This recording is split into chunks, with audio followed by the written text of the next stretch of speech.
Hello friends, welcome back to my channel. मैं doctor Priyanka Yadav और आज हम बात करने वाले हैं प्रेगनेंसी रुकी या नहीं। वो आप यूरिन प्रेगनेंसी किट में तो चेक करेंगे ही, लेकिन सिम्टम के ऊपर से कैसे पता करेंगे। और यूरिन प्रेगनेंसी किट में भी चेक करने में बहुत सारे पेशेंट की गलती रहती है। जैसे लोग वहाँ पे वेट करते हैं 8-10 दिन ऊपर जाए बाद में चेक करेंगे, लेकिन ऐसा ज़रूरी नहीं है। यदि आपकी नॉर्मल साइकिल है 28-30 दिन की, तो 2 दिन ऊपर जाए तो आपको चेक करना चाहिए, क्योंकि आपकी प्रेगनेंसी नहीं रुक रही है। तो या तो अंडे बनने में दिक्कत होगी या फिर में चाहे लो ऐसी कोई दिक्कत रहती है, हार्मोनल इम्बैलेंस रहता है, तो आपकी यूरिन प्रेगनेंसी टेस्ट पॉजिटिव आएगी। कभी कभी हल्की लाइन आती है, बहुत अच्छी डार्क लाइन नहीं आती है, हल्की लाइन आती है। फिर वो वेट करते कि अब 8-10 दिन बाद चेक करेंगे, या फिर जैसे ही लाइन आती है तो वहाँ पर अपने डॉक्टर को नहीं इन्फॉर्म करेंगे, घर पे ही वेट करेंगे, कब डार्क होगी तब जाके डॉक्टर के पास जाए। तो यदि आपका एमएच हाई है, यानी कि पीसीओडी है, लो है एमएच, हार्मोनल इम्बैलेंस है, दिक्कत के बाद रुकी है प्रेगनेंसी, तो वो पॉजिटिव आने के बाद आज वहाँ पे लाइट लाइन है या लाइन अच्छी है, 2-3 दिन बाद आप चेक करेंगे तो वहाँ पे नेगेटिव हो जाएगा या 2-3 दिन में पीरियड आ जाएगा। ये गलती नहीं करनी है। जैसे पॉजिटिव है अपने डॉक्टर को बताना है, वो जैसे आगे गाइड करे फिर वैसे आपको करना है। सबसे ज़्यादा गलती थी, इसलिए वीडियो में पहले हमने बताया। अब सिम्टम से कैसे कंफर्म करेंगे? जी हाँ, कभी कभी लास्ट के टाइम पे भी, यानी कि इम्प्लांटेशन पीरियड जो चल रहा है, तो जनरली आपका जो नॉर्मल साइकिल की हम बात करते हैं तो उसमें 22 से 24 के आसपास इम्प्लांट होता है बच्चा, यानी कि वो पहले दिनों में ट्यूब में रहेगा, ट्यूब में के बाद वहाँ पे वो यूट्रस में इम्प्लांट होगा 22 से 24 के बीच में, या फिर ओव्यूलेशन के 8 दिन के बाद। तो वहाँ पे जैसे इम्प्लांट होता है फिर जाके आपकी बॉडी में बीटा एचसीजी लेवल बढ़ेगा, फिर आपकी बॉडी में सिम्टम आएंगे। तो कभी कभी आपको ऐसा लगता है 15 दिन से जो सिम्टम आ रहे हैं वो प्रेगनेंसी सिम्टम नहीं हो सकते।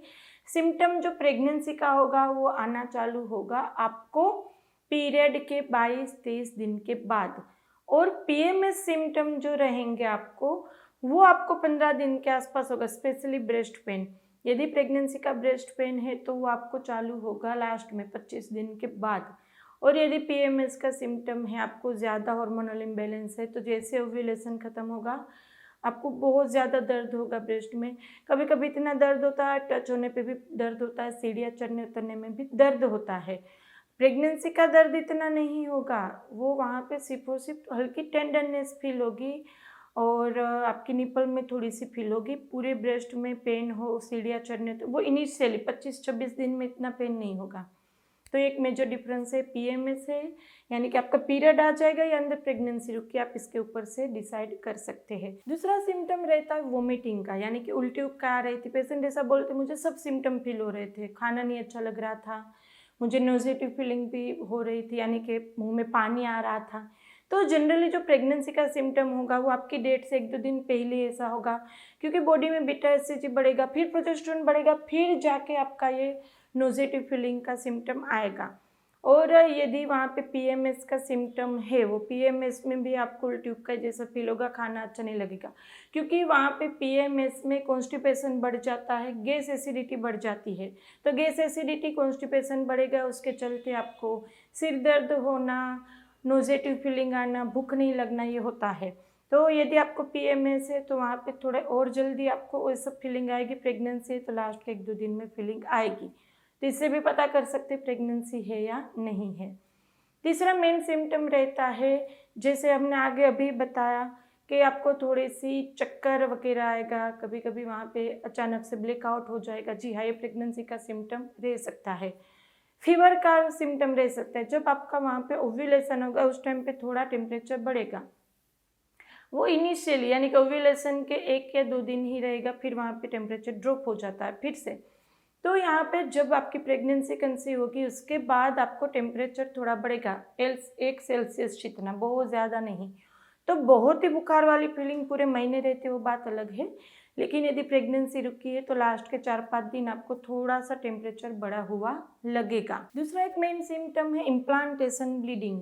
अब इम्प्लांटेशन ब्लीडिंग को लेकर सबसे ज़्यादा कन्फ्यूजन होता है, क्योंकि इम्प्लांटेशन ब्लीडिंग किसी किसी को स्पॉटिंग के साथ, यदि हार्मोनल इम्बैलेंस है, स्पेशली पीसीओडी है, तो आपको वहाँ पे, और सिस्ट में भी कॉमन है, तो आपको पीरियड आने के 3-4 दिन पहले थोड़ी हल्की स्पॉटिंग होगी, फिर जाके खुल के फ्लो चालू होता है। तो जो इम्प्लांटेशन ब्लीडिंग होगी वो आपको मैंने जैसे बताया 22-30 दिन के आसपास होगा, और 1 या 2 बूंद गिरेगा या मैक्सिमम वहाँ पे 1 दिन चले या 3-4 बार, आपका पूरा पेड नहीं भीगेगा, थोड़ा सा पेड भीगेगा, स्पॉटिंग होगी वो। और वो होगी आपको जब मैंने बताया ओव्यूलेशन के 8वें-9वें दिन पे। फिर वहाँ पे गैप रहेगा, फिर आपकी डेट के आसपास आप चेक करेंगे तो पता चलेगा। तो यहाँ पर इम्प्लांटेशन ब्लीडिंग वो वहाँ पे होगी 20वें दिन के बाद होगी, और यदि डेट से आने डेली आती है, डेट के आने से 2-3 दिन पहले चालू होती है, तो इम्प्लांटेशन ब्लीडिंग नहीं हो सकती। दूसरा एक बदलाव यूरिन में रहता है कि यदि आपको वहाँ पे प्रेगनेंसी कंसीव होती है तो ज़्यादा थोड़ा यूरिन लगता है और यूरिन का कलर येलोइश हो जाता है। अब यहाँ पे कन्फ्यूज़न है, यदि आप विटामिन लेते होंगे, जो जनरली यदि आप वहाँ पे ट्रीटमेंट ले रहे हैं तो विटामिन आपको दी गई होगी, तो विटामिन के चलते भी येलो यूरिन आ सकता है। तो लेकिन हाँ, आपको विटामिन नहीं ले रहे, थोड़ा सा येलोइश यूरिन आता है, तो वहाँ पर आपको प्रेगनेंसी कंसीव होने के सिम्टम है वो। और एक मेन सिम्टम है आपके बच्चेदानी का मुख। यदि आप अपनी बच्चेदानी का मुख टच करेंगे तो पीरियड आने के पहले ये आपकी नोज़ की तरफ फिर हो जाता है, हार्ड हो जाता है, लेकिन यदि कंसीव हुई है तो वो सॉफ्ट होगी। इनिशियल जब वहाँ पे सोनोग्राफी की सिस्टम नहीं थी, जब यूरिन प्रेगनेंसी किट की नहीं थी, बहुत ही हमारी दादी के टाइम पे, तब बच्चेदानी का मुख देख के ही पता करते थे प्रेगनेंसी है। अभी भी इनिशियली जैसे ही वहाँ पे इम्प्लांट होता है, बच्चेदानी का मुख सॉफ्ट हो जाता है, ब्लूइश हो जाता है। वो तो आप कलर तो आप नहीं देख पाएंगे, देखने की ट्राई भी मत कीजिए, वो इंस्ट्रूमेंट के बाद अच्छे से व्यू आता है। तो यहाँ पर बच्चेदानी का मुख अभी सॉफ्ट ही रहेगा, यानी पीरियड आने के पहले भी यदि सॉफ्ट है तो वहाँ पे इम्प्लांट होने की चांसेस है। तो ये कुछ सिम्टम है। बाकी मैंने बताया ज़्यादा सोचना नहीं, स्ट्रेस नहीं लेना है। यदि कंसीव हुआ है, डेट मिस होगी, आप चेक करो, लेकिन चेक करने के बाद की गलती मैंने बताई वो नहीं करनी है। यदि प्रेगनेंसी रुकने में कोई दिक्कत आती है, जैसे ट्यूब बंद है, AMH हाई है, लो है, अंडा नहीं बन रहा है, इम्प्लांटेशन में दिक्कत है, हस्बैंड की रिपोर्ट में दिक्कत है, होम्योपैथिक मेडिसिन बहुत ही अच्छे से काम करती है।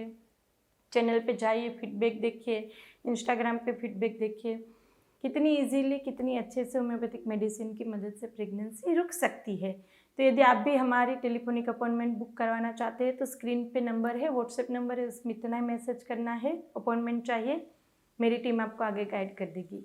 हॉस्पिटल विजिट करना चाहते हैं तो हम आनंद में है, गुजरात में, हॉस्पिटल विजिट भी कर सकते हैं। वीडियो को लाइक कीजिएगा, शेयर कीजिएगा, सब्सक्राइब नहीं किया चैनल को तो कर लीजिए, आपके लिए फ्री है।